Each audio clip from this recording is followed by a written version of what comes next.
Hi అండి, welcome to అనురాగాలు. ఈ వీడియోలో పెసరట్టు ఎలా తయారు చేయాలో చూద్దాం. ముందుగా ఒక గ్లాస్ పెసర్లు, అలాగే 2 to 3 స్పూన్స్ బియ్యం తీసుకొని నైట్ మొత్తం అంటే 8 to 9 అవర్స్ నానబెట్టండి. 8 to 9 అవర్స్ నానిన తర్వాత పెసర్లను మరొక్కసారి శుభ్రంగా కడిగి గ్రైండర్లో కొద్దిగా వాటర్, అలాగే 3 to 4 పచ్చిమిర్చి వేసుకొని ఈ వీడియోలో చూపించిన విధంగా గ్రైండ్ చేసుకోండి.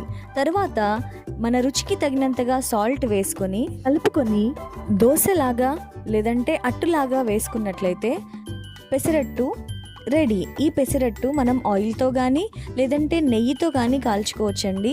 అండ్ ఈ పెసరట్టులోకి సన్నగా తరిగిన ఉల్లిపాయ ముక్కలు, అలాగే మీరు ఇష్టపడితే సన్నగా తరిగిన అల్లం ముక్కలు వేసుకొని పల్లీ చట్నీ కానీ టమాటో చట్నీతో కానీ తింటే సూపర్గా ఉంటుందండి. If you like this video, please like, share and subscribe.